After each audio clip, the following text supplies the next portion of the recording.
drugs కేసులకు మత్తు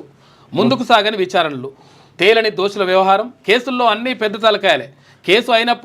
అయినప్పుడే మీడియాలో హడావిడి చేస్తారు ఆ తర్వాత అంతా గప్చుప్ 2017లో సినీ సెలబ్రిటీలపై డ్రగ్స్ కేసులు ఏమైపోయినాయి మన తానా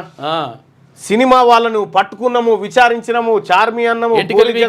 ఎంటికల టెస్ట్ గోర్లు కత్తిరించినామన్నారు ఎక్కడెక్కడి చెప్పి 2017 అయితే ఇప్పటిదాకా ఆ కేసులలో ఒకరిని అరెస్ట్ చేసి జైల్లో పెట్టింది లేదు ఎవరిని బడాబాబుల పిల్లల్ని ఇక పైపెచ్చి ఈ మధ్య కాలంలోనే షారుఖ్ ఖాన్ కొడుకు ఆడ ఓడలో దొరికితే అసలు ఆ కేసే కథమైపోయింది అవును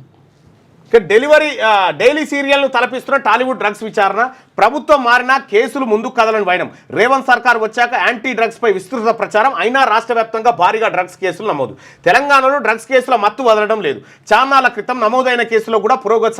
సాధ్యపడడం లేదు తొలుత హడావిడిగా వివిఐపి సెలబ్రిటీలు సినీతారులపై డ్రగ్స్ కేసులు నమోదు చేస్తున్నా ఇక రెండో పేజీలోకి వెళ్ళి చూద్దాం తెలంగాణ పోలీస్ శాఖ తర్వాత మాత్రం ఈ కేసులో సంపూర్ణ దర్యాప్తు చేయడంలో మాత్రం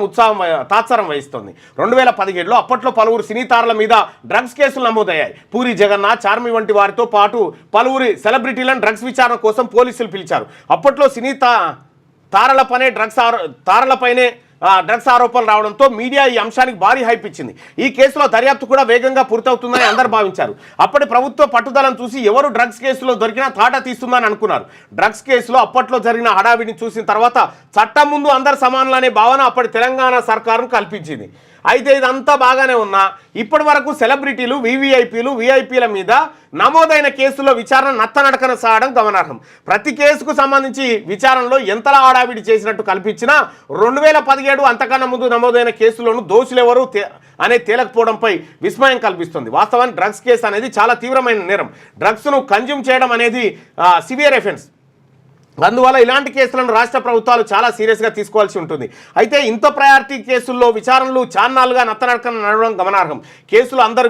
వివిఐపీలు ఉండడంతో విచారణలు నత్తనడకన సాగుతున్నాయి సామాన్యుడు కొద్దిపాటి ఆల్కహాల్ను సేవించి రహదారిపై బైక్ నడిపిస్తే పోలీసులు చలాన్లు రాసి కోర్టుల ద్వారా ఫైన్లు కట్టిస్తుంటారు కానీ రాష్ట్రంలోనే అత్యంత సంచలనంగా మారిన డ్రగ్స్ కేసులో మాత్రం విచారణలు పూర్తి కాకపోవడం విస్మయం కలిగిస్తుంది టాలీవుడ్ డ్రగ్స్ కేసు విచారణ డైలీ సీరియల్ను తలపిస్తుంది ప్రభుత్వం మారిన కేసులు ముందుకు కలగకపోవడంపై సర్వత్రా ఆరోపణలు వినిపిస్తున్నాయి రేవంత్ సర్కార్ వచ్చాక యాంటీ డ్రగ్స్ పై విస్తృత ప్రచారం కల్పించిన రాష్ట్ర వ్యాప్తంగా నిన్న పట్టుకున్నటువంటి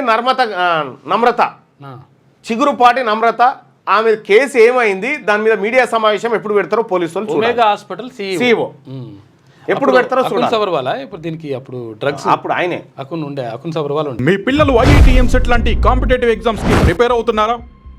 జాబ్స్ కోసం చేసే ప్రయత్నంలో విఫలమవుతున్నారా ఇంగ్లీష్ పై పట్టు సాధించలేక పోటీ ప్రపంచంలో వెనుకబడుతున్నారా స్టేట్ సిలబస్ అయినా సెంట్రల్ సిలబస్ అయినా అన్ని సబ్జెక్టులు ఇప్పుడు ఒక్క క్లిక్ లో షేక్ స్పైకర్ ఇప్పటి వరకు ఎవరు తయారు చేయలేని విధంగా రూపొందించబడిన సరికొత్త యాప్ ఇప్పుడే షేక్ స్పైకర్ యాప్ ని ప్లే స్టోర్ నుండి డౌన్లోడ్ చేసుకోండి కేవలం 1000 రూపాయలకే 7 ఏళ్ల పాటు సబ్స్క్రిప్షన్ పొందండి